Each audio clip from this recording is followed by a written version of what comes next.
लड़की बहुत अच्छी टेलर है, ये आपने ठीक तरह से पता तो किया है ना?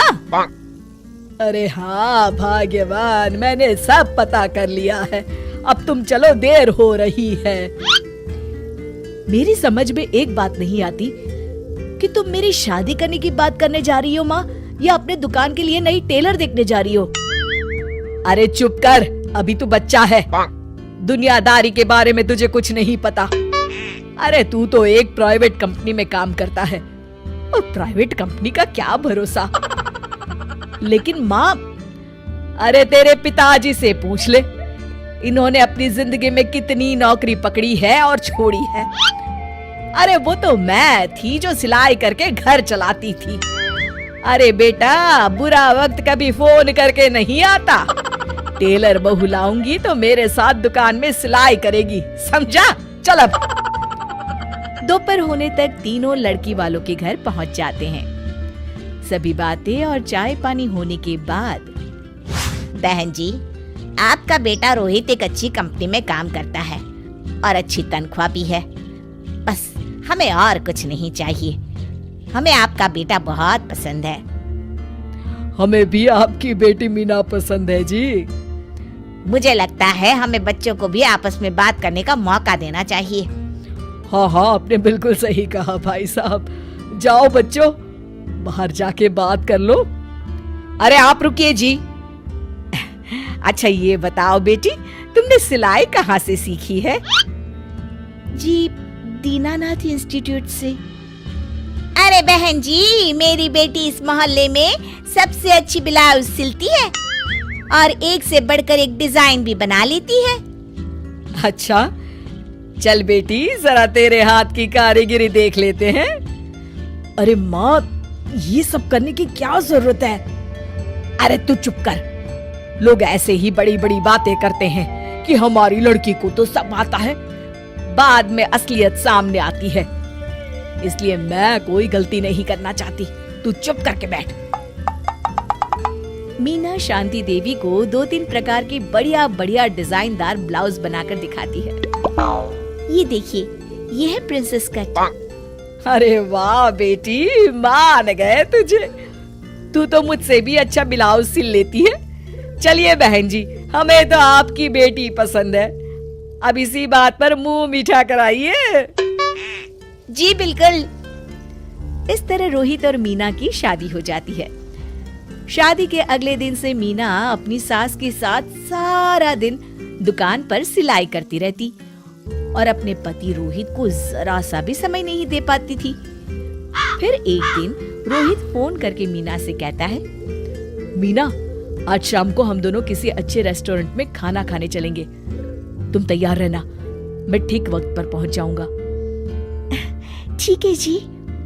शाम को रोहित जब घर आता है तो मीना सिलाई मशीन पर बैठी ब्लाउज सिल रही होती है। अरे ये क्या? मैंने तुमसे कहा तो था कि शाम को हमें रेस्टोरेंट में खाना खाने के लिए जाना है, और तुम हो कि सिलाई कर रही हो। हद हो गई। मुझे माफ कर दीजिए जी, क्या करूं? ये ब्लाउज मुझे कल अर्जेंट सील कर देनी है। सारा दिन तो तुम माँ के साथ दुकान पर सिलाई करती हो। अरे कम से कम शाम का वक्त तो मेरे लिए रखा करो। तभी वहाँ शांति देवी आ जाती है। अरे क्यों बहू को परेशान कर रहा है? कल ये तीनों ब्लाउज सुबह सिल कर देनी है। चल जा, अपना काम कर। रोहित चुपचाप वहाँ से चला जाता है। इस तरह अपनी सास के डर के मारे मीना चाहकर भी अपने पति के लिए वक्त नहीं बिता पाती थी। फिर एक दिन रोहित दोपहर को ऑफिस से घर आता है। उसके साथ उसकी कार में एक लड़की बैठी होती है। दोनों एक दूसरे से मुस्कुराकर बातें कर रहे होते हैं। माँ, जरा टेबल पर रखी मेरी फाइल तो देना, मैं भूल गया था। ये कौन लड़की है तेरे साथ? अरे माँ, ये तो मेरे साथ ऑफिस में काम करती है। इतना कहकर रोहित वहां से चला जाता है। उसी शाम, अरे क्या हुआ भाग्यवान, तुम्हारा चेहरा क्यों उतरा हुआ है? किस चिंता में डूबी हुई हो? क्या बताऊं जी, आज रोहित के साथ एक लड़की आई थी। कह रहा था उसके ऑफिस में काम करती है। मुझे तो उस लड़की के चाल चलन बिल्कुल ठीक नहीं लगते। कहीं दोनों के बीच कोई चक्कर तो नहीं है। अब अगर चक्कर हुआ भी तो इसमें बुराई क्या है? अरे बड़े अजीब आदमी हो आप, कैसी बातें कर रहे हो?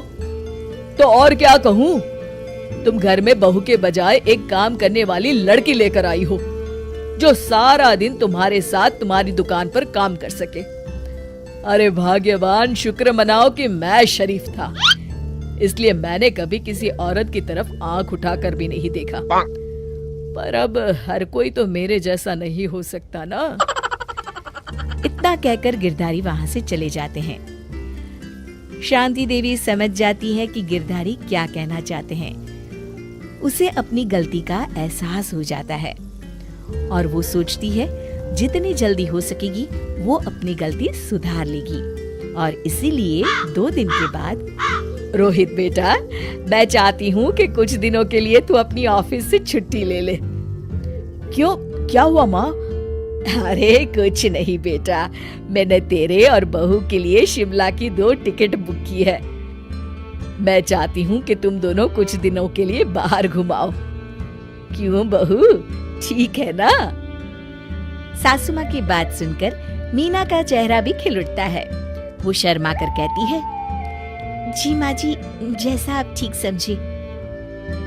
और इस तरह शांति देवी पूरी तरह से बदल जाती है। शिक्षा बहू को बहू नहीं बल्कि बेटी समझना चाहिए और ना कि काम करने वाली नौकरानी।